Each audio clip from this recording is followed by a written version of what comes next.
La Agenda 2030 es un producto netamente occidental, de sociedades que fueron cristianas y hace tiempo que han abandonado la fe, para seguir ese proceso de rechazo al cristianismo, al pasado cristiano, que llamamos secularización. Así que, repito, hablar de la Agenda 2030 es hablar de la secularización que estamos viviendo. Al menos yo, desde que soy niño, la recuerdo. Y que ha quedado reflejada en un documento como este. Esta agenda es un producto de nuestras sociedades post-cristianas que intenta impulsar en el mundo entero, pues usando la fuerza, el prestigio, la plataforma que ofrecen las Naciones Unidas. También podríamos reflexionar que si en vez de las personas que han redactado este proyecto hubiera habido otras personas animadas de un espíritu diverso, por ejemplo, personas creyentes, hubiera salido otro proyecto, no un proyecto religioso, pero sí un proyecto con una inspiración humana diversa. De ahí también la importancia de la formación de quienes están ocupando espacios de responsabilidad, porque su influjo es grande. Y eso es también una de las dimensiones de nuestro carisma. Entonces, ante el panorama de un proyecto como el que nos han presentado, ante la tristeza y la decepción de un programa secularista antropológicamente tan desviado, ha surgido la idea de la Agenda 2033 por parte de un profesor, Eduardo Granados, de Valencia. Porque resulta que en esa fecha se cumplen los 2000 años de la redención del mundo por parte de Cristo. ¿Qué es la Agenda 2033? En parte es un programa alternativo basado en los valores cristianos, pero sin medios humanos. Ni el altavoz de una organización internacional. Por eso también en parte la Agenda 2033 es simplemente una esperanza, una súplica a Dios para que no abandone a este mundo y nos salve de esta ola de secularización que se nos ha venido encima y de la que hemos tomado conciencia de repente al verla escrita en un programa de la ONU. Podríamos decir que un fruto positivo de la Agenda 2030 ha sido un poco sacudirnos de la modorra, abrir los ojos, darnos cuenta de nuestra situación. ¿Qué podría llegar a pasar en el mundo, en este conflicto que vivimos entre el secularismo y la religión? Porque ya les digo que esta agenda no es más que un episodio más de esta ola que es mucho más larga de secularización que llevamos viviendo en nuestras sociedades desde hace mucho tiempo, desde hace muchas décadas, ¿no? ¿Qué podría llegar a pasar si siguiéramos por este camino? ¿Cómo podemos imaginar nuestro futuro? Pues este ejercicio tiene obviamente algo de ciencia ficción, ¿no? Por eso pues hay pensadores que lo han intentado recrear cómo podría suceder. Este conflicto entre secularismo y religión ha sido descrito en un famoso libro de un autor inglés que se llama Robert Hugh Benson. Voy a comentar brevemente este libro, dado que el Papa Francisco, por lo menos en 3 ocasiones, que yo sepa, ha recomendado su lectura.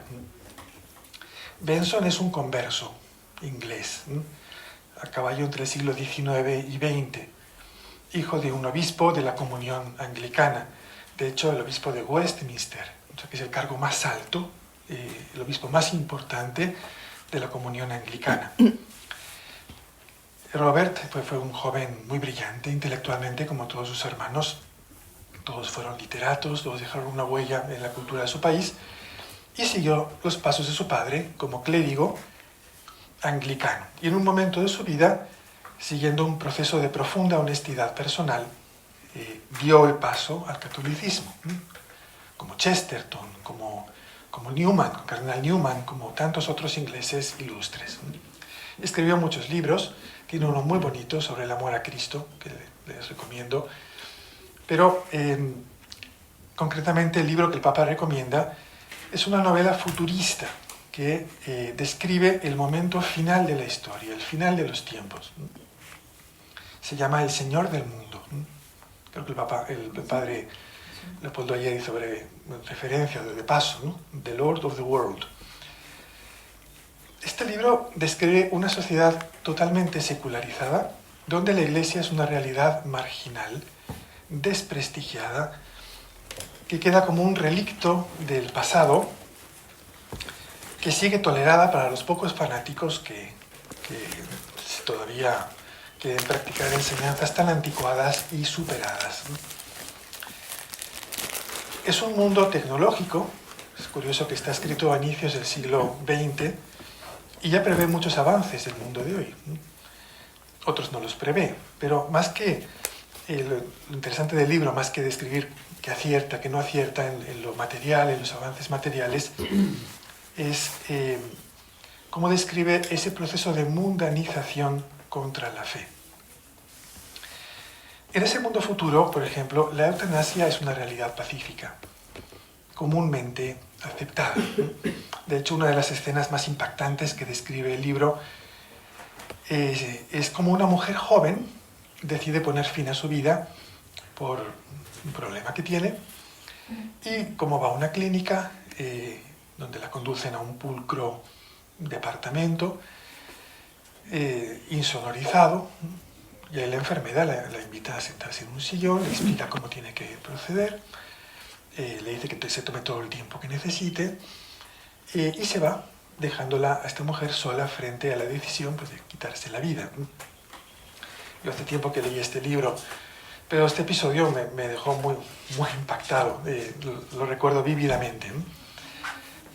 Lo más fuerte es que este hecho, que en su tiempo, cuando lo escribió Benson, pues pareció sumamente escandaloso, muchas décadas después ya está pasando. Entonces, esto puede hacerse hoy día en Suiza y en Bélgica. Uno puede ir a una clínica y pasar por ahí, simplemente por eso. Una inyección y listo. Y en un mundo como este aparece la figura del anticristo, este personaje del que nos habla San Pablo y el libro del Apocalipsis, para el final de los tiempos. Y Benson lo presenta no como un ser horrible con cuernos y tridente, un monstruo, sino exactamente como lo contrario a eso. Una persona agradable, culta, llena de carisma, un pacificador, una persona que acumula un prestigio cada vez mayor por sus logros en la resolución de conflictos entre las naciones, con una autoridad moral, con un lenguaje persuasivo, que conmociona a las multitudes con sus palabras, con una moral inclusiva, universal, un hombre de los tiempos, moderno, humanista, cero dogmático, amigo de la paz, convencido de promover la fraternidad universal de los pueblos, deseoso de que el mundo supere los viejos motivos de rencor, de división, promotor de un culto humanista al que todos los seres humanos, independientemente de sus credos, puedan participar. El mundo empieza a mirar a este individuo con mucha esperanza. Se acumulan los honores que recibe, las presidencias de honor que le ceden muchos países, que se van sumando a un proyecto que supera las viejas y arcaicas divisiones por fronteras de los países, y pues los países tienen puesta la esperanza en un gobierno universal que guiado por una persona así, o sea, de esta talla, de esta valía, en el que todos tienen puesto un futuro de esperanza, de paz, de concordia, y así va acumulando un poder cada vez más universal. Él promueve una educación de los hijos independientemente de las ideas de los padres, para que todas las personas puedan crecer libres de esos dogmatismos del pasado. Y finalmente desvela los planes de acabar por el bien de todos, con los antiguos reductos del dogmatismo y del fanatismo que quedan en el mundo, que es justamente pues, el cristianismo, como pueden imaginar, sobre todo el catolicismo, porque bajo la presión del secularismo el anglicanismo ya desapareció y muchas ramas protestantes también. Entonces, el cristianismo es lo único que en esta visión se opone a este futuro de paz universal. Y ahí queda plasmado el conflicto final entre una iglesia perseguida, minoritaria, que sufre defecciones, traiciones, incluso de altos prelados que quedan fascinados por un personaje como este, y pues el poder omnímodo de este señor del mundo. Se le podría aplicar a este individuo el nombre de aquella famosa película, no sé si se acuerdan, de 2006, El diablo viste de Prada. En esa película, digamos, el diablo era una mujer, la presidenta de una revista de modas, ¿no? En este caso es un hombre, al final no sabemos cómo será, si será hombre o mujer el anticristo, pero bueno, y al final no lo desvelo, bueno, por si alguien lo quiere leer el libro, ¿no? Bueno, este libro tuvo mucho impacto en su momento, ¿no? Un papa poco posterior al libro, el Papa Benedicto XV, que le tocó la Primera Guerra Mundial, lo leyó y en 1920, cuando se iba a formar la Sociedad de Naciones, que era un primer ensayo de una organización mundial al final de la Primera Guerra Mundial para evitar que se repitiera una catástrofe como esa, pues dijo, está bien, pero mucho cuidado con pensar en un gobierno mundial que pretenda borrar las fronteras de las naciones y sobre todo que quiera suprimir la autoridad de los padres sobre los hijos. El Papa Francisco dice que este es uno de los libros que más han plasmado su pensamiento sobre el mundo y la fe. Concretamente, él lo usa para lo que describe como colonización ideológica. Ya no hay países colonizadores, porque las antiguas colonias en todos los continentes ya hace mucho tiempo que han dado el paso del autogobierno y son naciones independientes. Pero se sigue dando el caso de la colonización ideológica. Son países más ricos y avanzados que imponen sus puntos de vista morales post-cristianos, cultura gay, transgénero, aborto, eutanasia, divorcio, libertinaje sexual, marginación de todo lo religioso, etc., a países nuevos, más frágiles, más necesitados de ayuda económica que se les da a cambio de aprobar determinadas leyes de esta agenda, ¿no?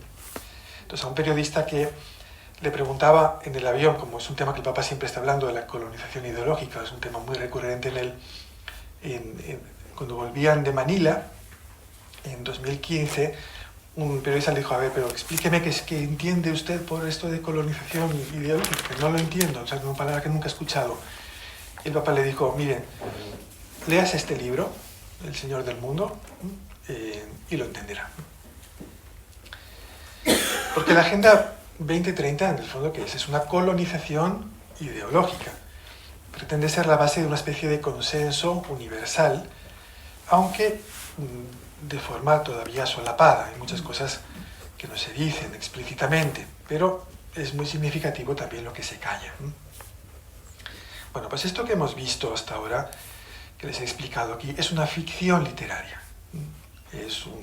Está inspirada en la figura del anticristo, que sí es una figura bíblica de la Sagrada Escritura, y tiene destellos, en mi opinión, este libro, de indudable genialidad, ¿no? Su valor radica en que nos pone en guardia, nos invita a estar atentos. Pero quedaría la parte más interesante, y es que nosotros fuéramos directamente a la Sagrada Escritura a preguntarle qué nos tiene que decir sobre este tema que estamos tratando. Porque resulta que la Escritura también nos habla de esta relación entre mundanización y fe, entre el programa de Dios y el programa del hombre. Y hay especialmente un libro que lo hace, que es el libro de Daniel. Este libro tiene dos partes, que curiosamente se corresponden con el libro que les acabo de citar.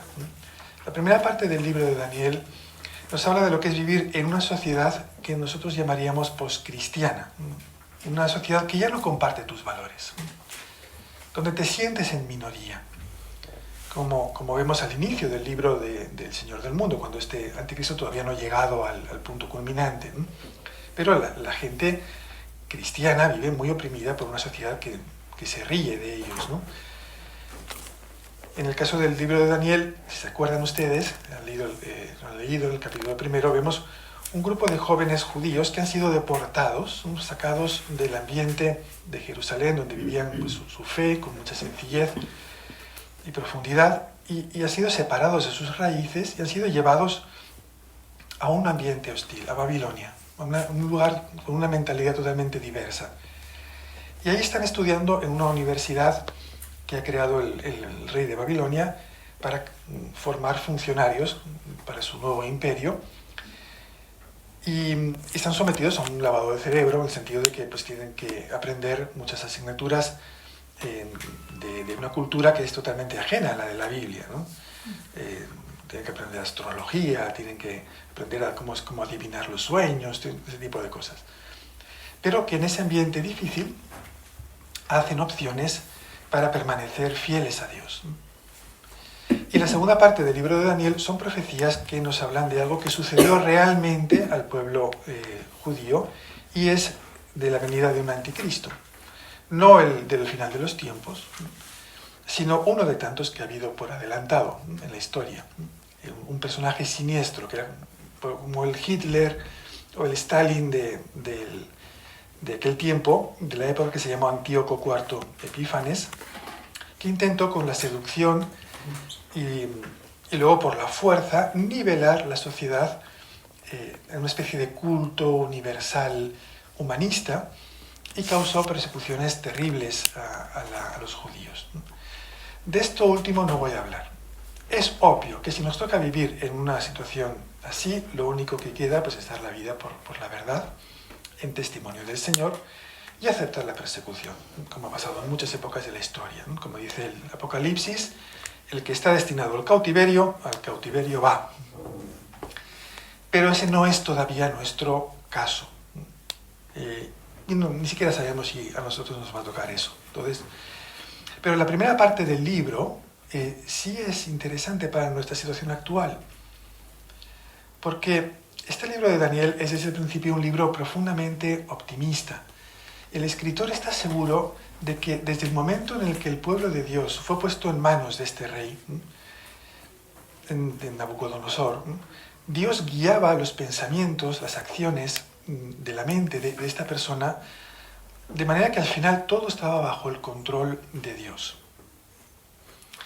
Esta visión positiva de que saber que Dios guía el mundo, que Dios guía la historia, debe sostener mucho nuestras reflexiones y acciones en este momento de la historia. El Papa Francisco, en Amoris Laetitia, dice esto: muchas veces hemos actuado a la defensiva y gastamos las energías pastorales redoblando el ataque al mundo decadente, con poca capacidad proactiva para mostrar caminos de felicidad.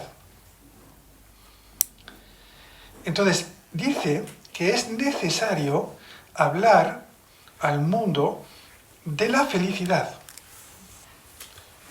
En un mundo como el que vivimos, donde se experimenta mucho sufrimiento, cualquier acción pastoral, cualquier apostolado que uno se invente, por así decirlo, o que quiera llevar adelante, a mi modo de ver, tiene que plantear el tema de la felicidad. La gente busca felicidad. La gente la busca por medios equivocados, ¿de acuerdo? La Agenda 2030 se enmascara en un programa que va a dar la felicidad a la tierra, quitando el hambre, extendiendo los derechos de todos, etc. Pero el mundo busca felicidad. Si no hay propuestas alternativas, si no mostramos un camino para de plenitud, pues digamos que la gente sigue donde le prometen que va a haber felicidad, ¿no? Y sigue diciendo el Papa: esto no significa dejar de advertir la decadencia cultural que no promueve el amor y la entrega. Es decir, sí hay que denunciar lo que está mal, pero hay que proponer caminos de bien. Por eso es positivo que haya una Agenda 2033, como esta que les decía, y que en general no nos limitemos a la crítica y al escándalo, sino que propongamos alternativas. Y yo por eso, más que fijarme en la Agenda 2033, que sus propuestas ya las conocemos, que son todo el espíritu cristiano y demás, la visión cristiana del hombre, etc., me parece más interesante que nos fijemos en lo que nos dice el libro de Daniel sobre el espíritu con el que deberíamos actuar. Primer aspecto que nos propone el libro de Daniel: no ver el mundo como enemigo. No ver el mundo como enemigo. Miren, Daniel y sus amigos no se cierran en banda ante ese nuevo mundo en el que son obligados a entrar cuando son deportados. Van a la universidad que ha abierto el rey de Babilonia, aprenden la literatura caldea, que habla de muchos dioses, de las fábulas sobre el origen del mundo, que no son carentes de cierta sabiduría humana y son muy bellas desde el punto de vista literario. Aprenden astrología, aprenden a interpretar los sueños, aprenden la cultura de los tiempos, de su tiempo, llena de logros, de avances, mucho más avanzada que la que tenían ellos, también con errores. Asimilan lo bueno, se enriquecen de muchas cosas y las que no las desechan como inútiles. A estos jóvenes les llegan incluso a cambiar los nombres, como saben, ¿no? Una de las cosas a las que más apegados estamos es a nuestro nombre, pero les ponen nombres extranjeros, ¿no? Nombres que hasta suenan un poco blasfemos a los oídos de un judío piadoso. Por ejemplo, Daniel es un nombre judío que significa Dios es mi juez, ¿no? Y lo llaman Baltasar. Baltasar, que significa más o menos algo así como la reina, la diosa protege al rey, ¿no? Que Dios es una diosa pagana, ¿no? Y así con los demás. Entonces, ellos no protestan por eso. Pasan por ahí. Son personas que aceptan muchas cosas de ese mundo nuevo en el que son obligados a vivir, porque son personas que, aunque están desarraigadas de su cultura, de sus tradiciones, en un ambiente de fe poco favorable, como el que había en Jerusalén, donde ellos vivían antes, desarraigados de todo eso, no están desarraigados de Dios. Entonces tampoco nosotros hemos de ver el mundo como enemigo. Por más que tenga muchos aspectos malos, desagradables o que rechinan a nuestras convicciones más profundas, este libro nos enseña a no vivir en un gueto, a no hacer guetos. Nada de grupos piadosos, encerrados en sí mismos, gente que habla un lenguaje que solo ellos conocen, gente que solo va a ver películas pro vida en el cine Agua Bendita, gente que como que están solamente metidos en un ambiente muy, muy reducido propio de ellos. No va por ahí, no va por ahí. Estamos llamados a sumergirnos en este mundo, no para perdernos en él, sino para dar vida. Y también para aprender muchas cosas buenas, que no todo es podrido, porque el mundo está guiado por el Espíritu Santo. Y muchos elementos buenos sí están ahí. Entonces, por ejemplo, que hay un interés por la ecología, es positivo, se puede usar mal, pero de por sí es una conciencia que nos ennoblece, porque el ser humano fue creado para ser guardián y custodio de la tierra. Entonces, partir de ahí, de lo bueno que hay, de los intereses buenos que la gente tiene. Un segundo aspecto que nos enseña este libro de Daniel es el tema de la comunidad y de la amistad. Nos fijamos en que, aunque el protagonista del libro es Daniel, no está solo. Está con un grupo de amigos, con los que comparte su fe y con los que van tomando sus decisiones. Sobre ese tema de la comunidad, del equipo, del grupo, para vivir nuestra fe, nos hablará ya Paulina más tarde, en otra conferencia. Yo aquí quisiera fijarme un momento en el tema de la amistad. porque el individualismo que vive nuestra sociedad ha hecho que se genere un gran interés por la amistad. La gente tiene ansia de vivir de otra manera. La amistad la entendemos como la capacidad de entrar en intimidad y por ese camino se comparten las cosas profundas, por ejemplo la fe. La fe se comparte con quien confía en nosotros porque tenemos una relación con ellos de amistad y les compartimos lo que para nosotros es valioso.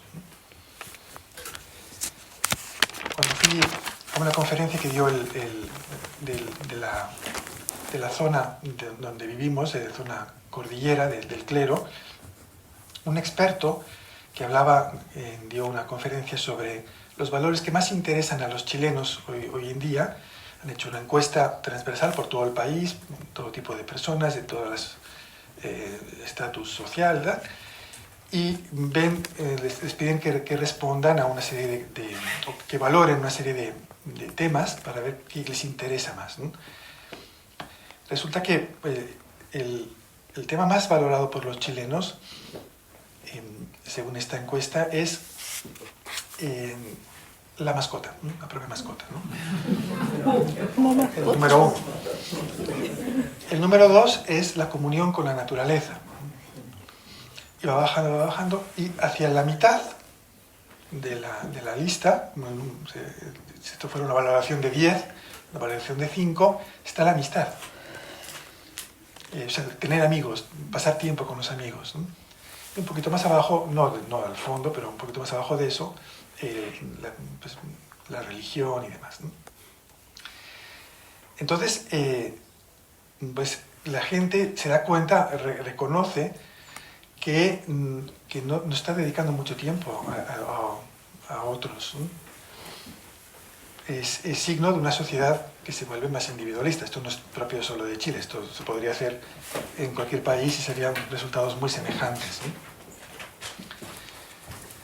La media de amigos en la sociedad actual, no digo solo en Chile, este dato no lo tengo de Chile, lo tengo de países europeos, es de 1,5 por persona, cuando se considera que el mínimo para tener una vida social y afectiva sana es tener 3 amigos.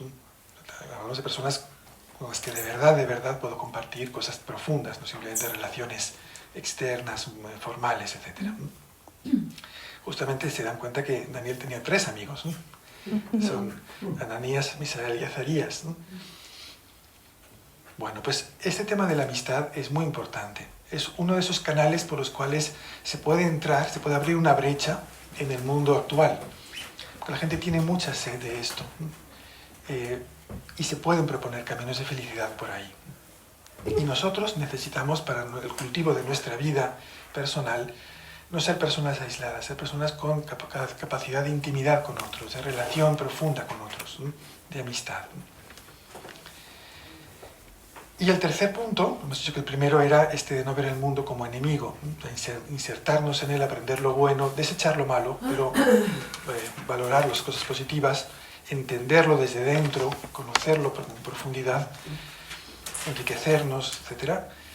El segundo es el tema de la comunidad, la amistad, para vivir nuestra fe y como propuesta para los demás. Y el tercer punto es el tomar decisiones de coherencia, ligadas, o sea, que luego nos van haciendo crecer en sabiduría de cristiana. Estos jóvenes que hemos visto, si ustedes leen el capítulo 1 de Daniel, no huyen del mundo, no se cierran en bloque a todo lo que reciben ahí, no dicen todo es malo, sino que se abren con discernimiento para coger lo bueno, lo malo, rechazar lo malo, pero también son personas que son capaces de tomar decisiones personales. Por ejemplo, eligen no comer de la mesa del rey para no correr el riesgo de tomar alimentos que la ley judía considera impuros. Es un tema que nos parece totalmente secundario a nosotros, pero ellos sí necesitaban recordarse a sí mismos quiénes eran, cuál era su identidad, no solo con la cabeza, sino con decisiones que los involucren también corporalmente, o sea, que vitalmente, y eligen esto. Toman este signo, lo oran, lo piensan, lo comparten entre ellos y dicen, vamos a hacer esto, ¿no? Es una decisión valiente, exigente, que no les deja instalarse, no les deja dormirse en los laureles. Y así también nosotros tenemos que tomar decisiones que nos recuerden quiénes somos, a quién pertenecemos, qué entra y qué no entra en nuestras vidas. Entonces, estas tres características son las que nos propone este libro de la Escritura para afrontar una situación como la que nosotros vivimos. Ser grupos que viven su fe en un mundo cada vez menos creyente. Estos jóvenes, como digo, no rechazaron en bloque el mundo, se sumergieron en él y discernieron entre lo bueno y lo malo. Vivieron su fe en comunidad, abiertos a la amistad, y tomaron decisiones fuertes de identidad personal que les permitieron mantener su fe en medio de ese contexto, sin quedar como engullidos en un mundo adverso. Esos son los caminos por los que nosotros, como creyentes, como movimiento Regnum Christi, tenemos que caminar. Son puntos que darían para hablar mucho, pero yo me limito a enunciarlos. Como ven, son el espíritu con el que hay que leer la Agenda 2033, más que recordar contenidos, que ya lo sabemos, es el espíritu con que tenemos que vivir en este mundo, es esto, ¿no? Son estos tres puntos, ¿no? Entonces, que nos permitan esa sabiduría, como digo, del libro de Daniel, nos muestra que el tomar esas decisiones hizo crecer a estos jóvenes en una experiencia de Dios, en una sabiduría que luego les permitió incluso ocupar posiciones de mucho prestigio en la sociedad babilonia. Ellos fueron consejeros del rey, fueron gente que tomó decisiones muy importantes,